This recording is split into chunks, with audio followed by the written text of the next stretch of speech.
Siguiendo las instrucciones del jefe del SAT, empiezo primero. Siempre hay que seguir las instrucciones del SAT. Esa es mi primera recomendación de hoy. Yo quisiera agradecerle al ITAM, a Igor, que me haya invitado a este panel que, como él mismo mencionó, de lujo, con Aristóteles y con Manuel, con Octavio. Y pues ahorita comentábamos, Aristóteles y yo, que puso Paco la vara alta y que qué íbamos a hacer. Entonces dijimos, pues nos podemos parar a bailar para tratar de entretener a la gente. Pero yo creo que los dos pues estamos siguiendo una trayectoria, y lo que platicaba Paco, pues ahí andábamos cargando portafolios y computadoras. No, las computadoras las cargaba Igor, nosotros cargábamos los portafolios ahí en Hacienda, y fue una transformación bien interesante. Cuando llego al Seguro Social, voy a decir una cosa, y se lo dije a Aristóteles. Cuando llegué le dije, yo quiero ser como el SAT. Imagínense ustedes cómo encontramos el Seguro Social, para que el ideal sería tratar de alcanzar este proceso de transformación del que Paco habló. No ocurrió en el Seguro Social.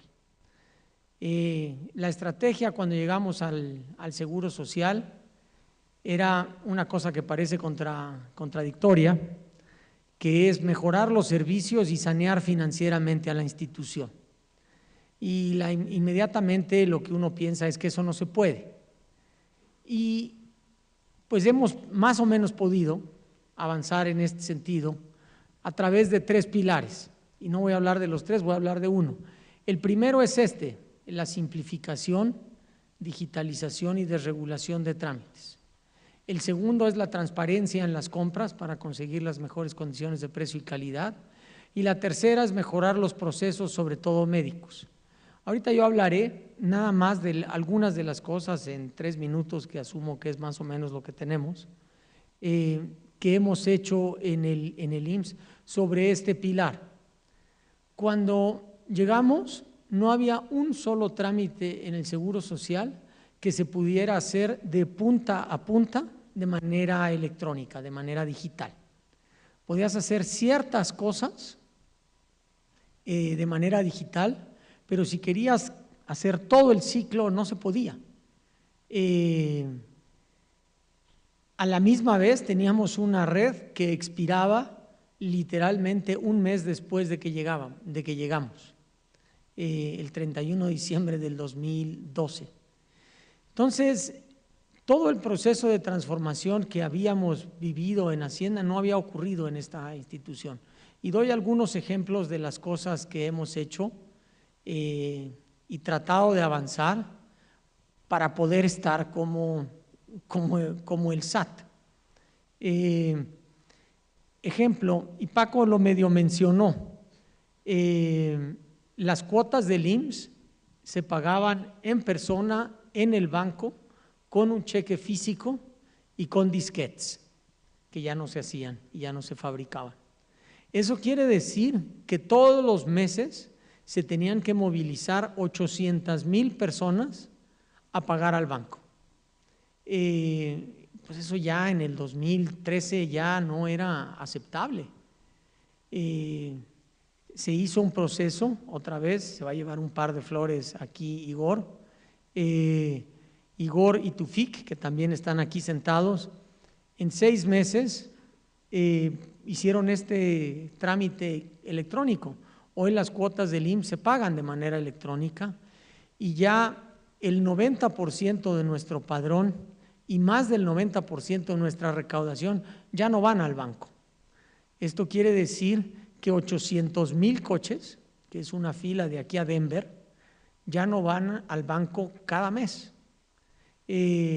Nosotros nos ahorramos en comisiones bancarias, papel, impresión y correo más de 150 millones de pesos al mes, nada más por esta medida que parece inocua, pero que tiene un enorme impacto.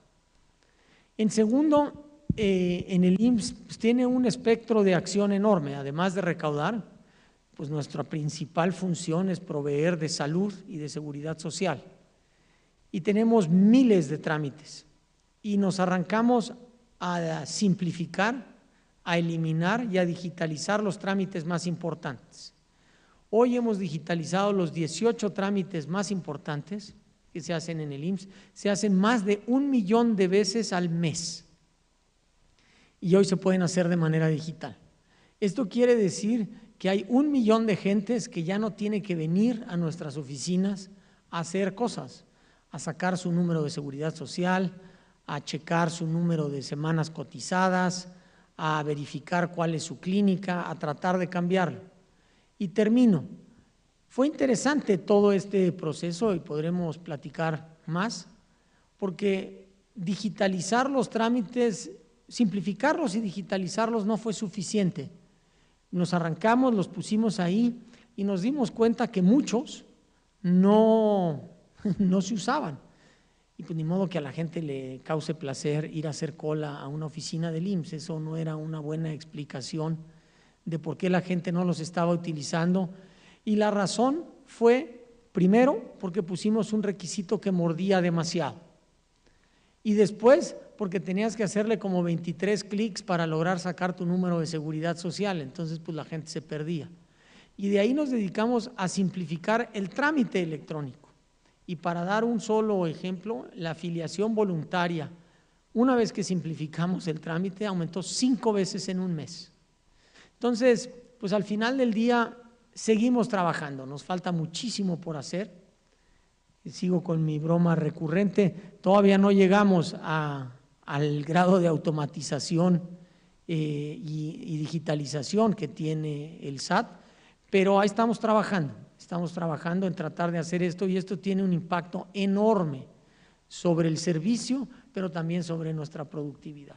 Así que, muy buenos días, muchas gracias a las autoridades académicas por permitirnos usar este auditorio en una tarea de poderles transmitir lo que hacemos desde nuestra responsabilidad como servidores públicos. A Octavio también por moderar y a los panelistas.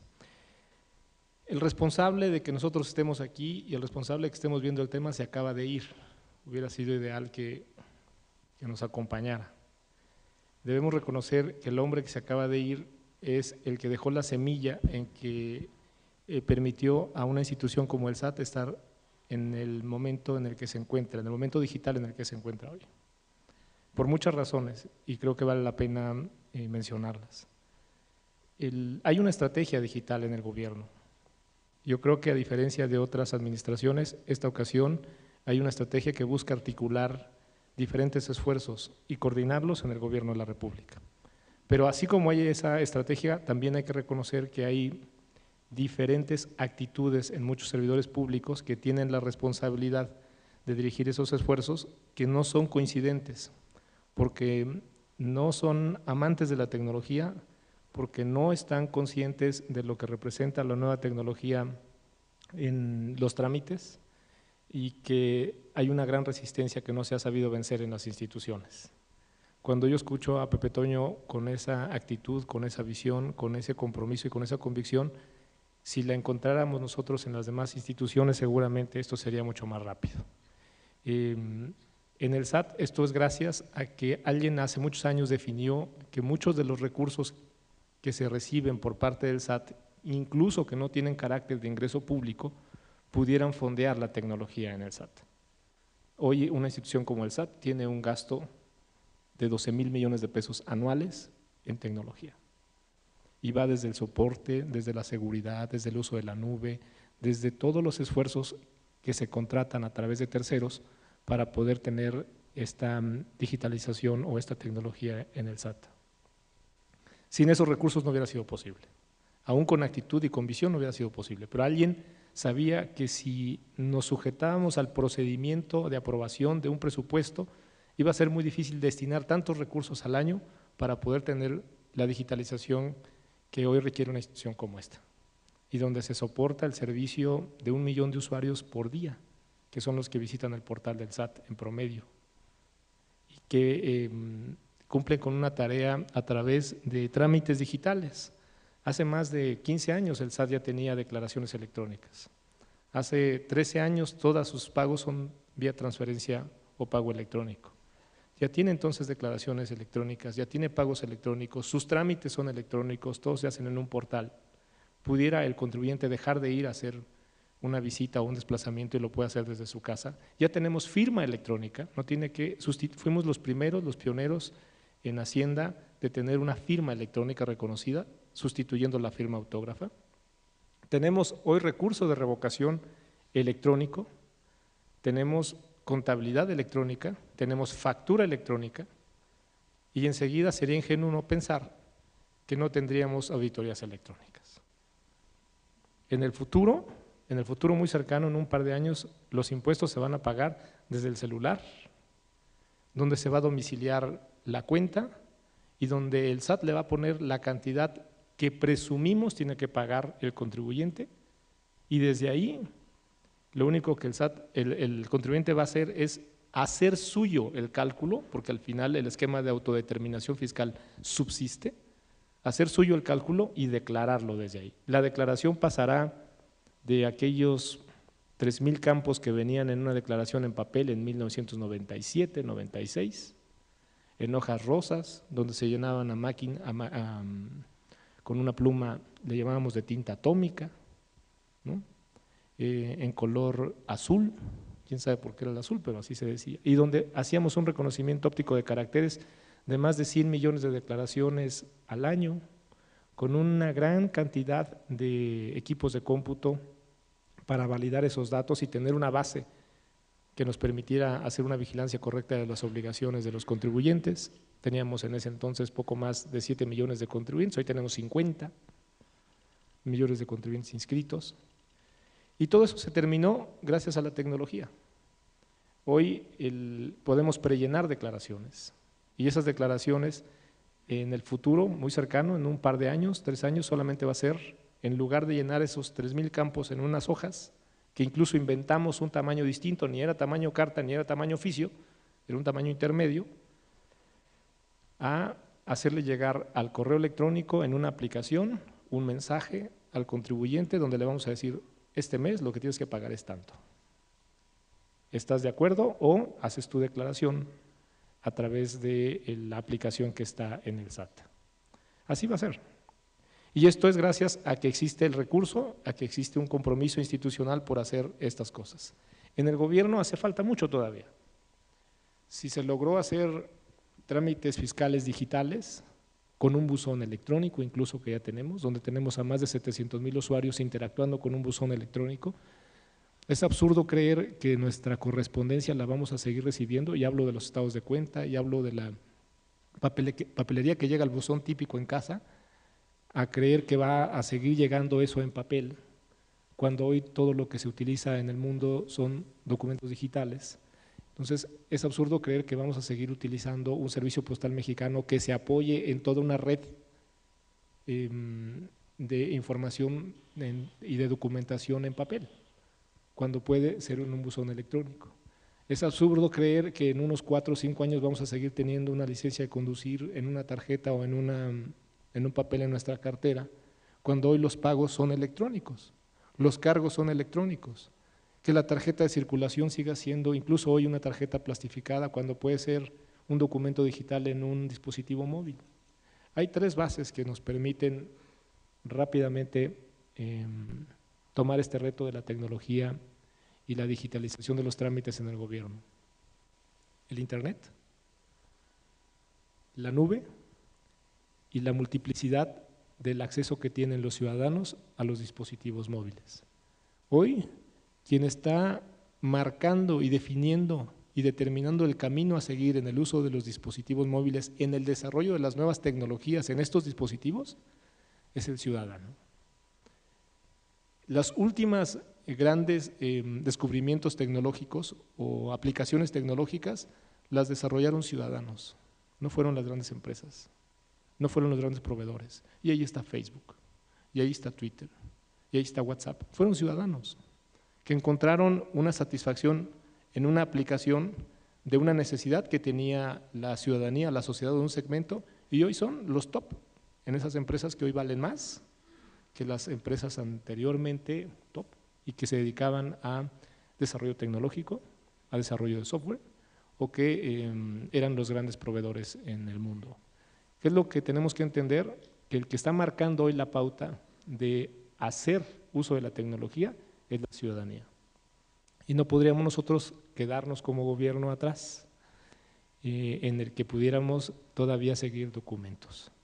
El SAT tiene en facturas electrónicas más de 15,000 millones de facturas electrónicas. El día de hoy tiene más de 15,000. Estamos timbrando una factura electrónica por segundo, 160 facturas. Eso significa que por segundo el SAT conoce 160 operaciones que tienen los particulares en este país.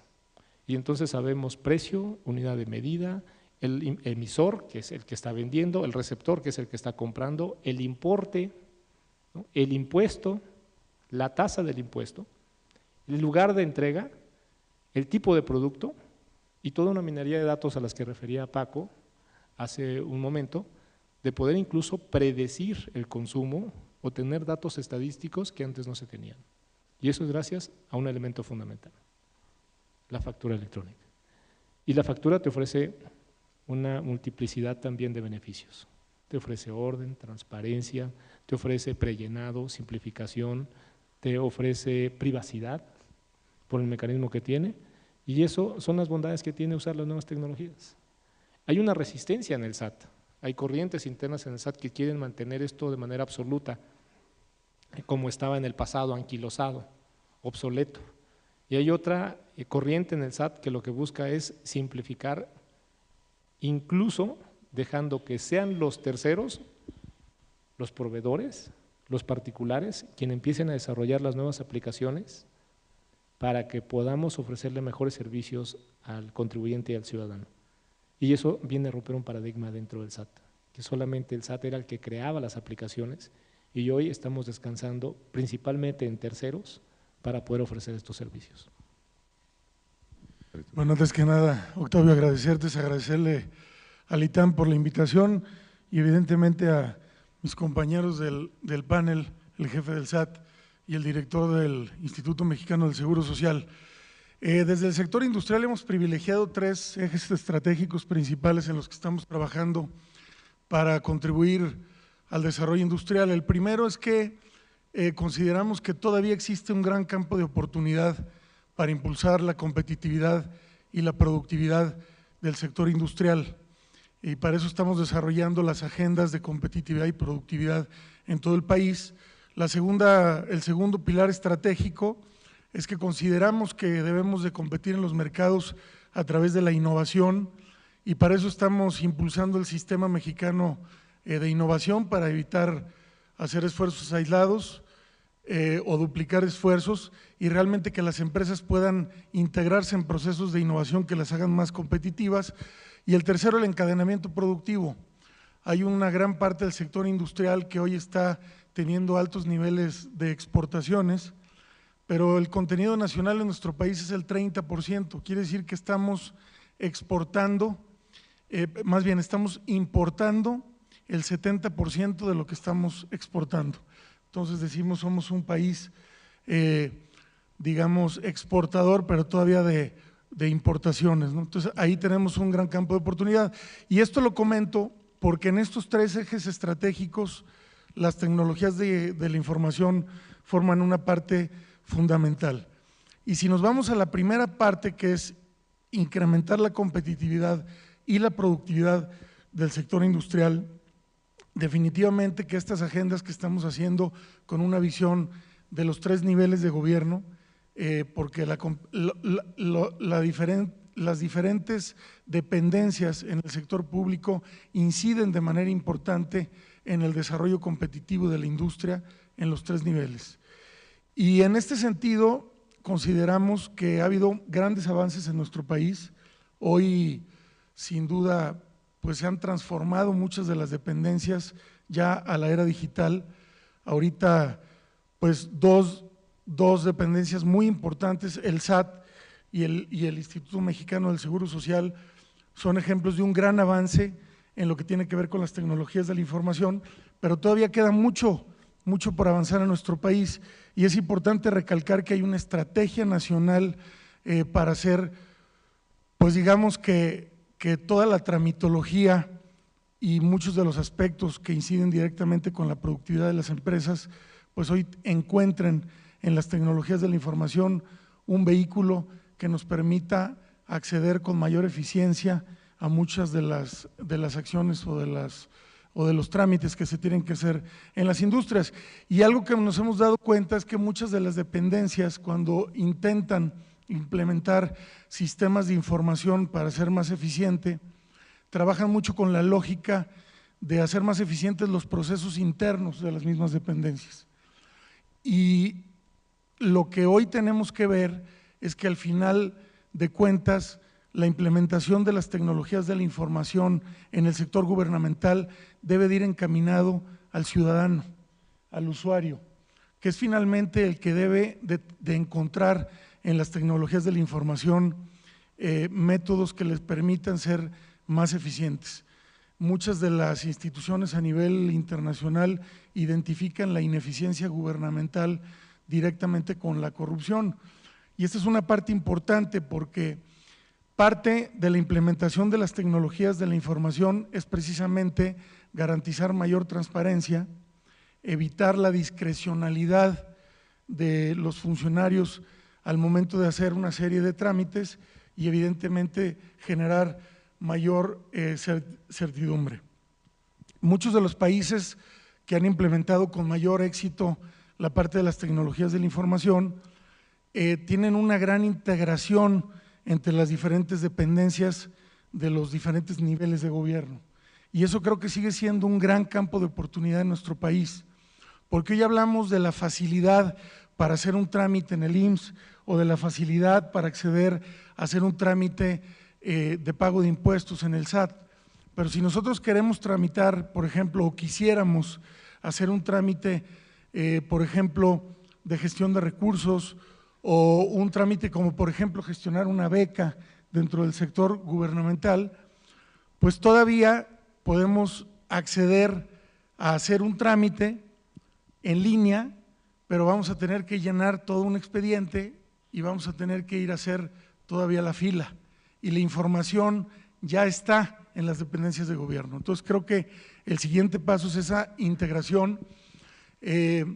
Hay países, por ejemplo, como Reino Unido, que tiene ya una serie de servicios integrales que se pueden hacer en línea y prácticamente pues la mayoría de los trámites se pueden hacer de manera muy eficiente. Creo que vamos avanzando muy bien en México para llegar a eso. Y comentaba yo que eso sin duda tiene un impacto directo y muy efectivo en la productividad y en la competitividad de las empresas. Tramitar una licencia, por ejemplo, municipal, hacer una gestión de análisis de uso de suelo o del catastro en los municipios, y todavía en los portales de los municipios, en algunos municipios del país, encontramos los portales del municipio y lo primero que encuentras es la foto del presidente municipal con un mensaje muy largo, que hace más lento el portal. Y realmente los países que tienen portales muy eficientes son muy sencillos, con buscadores muy sencillos y con una facilidad para acceder a los servicios en línea de manera muy eficiente. Entonces yo creo que sin duda las tecnologías de la información hoy son un mecanismo para hacer mucho más fácil y mucho más productivos los trámites en las empresas, y creo que estamos caminando de manera pues muy buena en nuestro país, pero sigue faltando todavía esa integración entre las diferentes dependencias y entre los diferentes niveles de gobierno para realmente poder concretar el que nuestro país esté ya inmerso de manera muy eficiente en la era digital.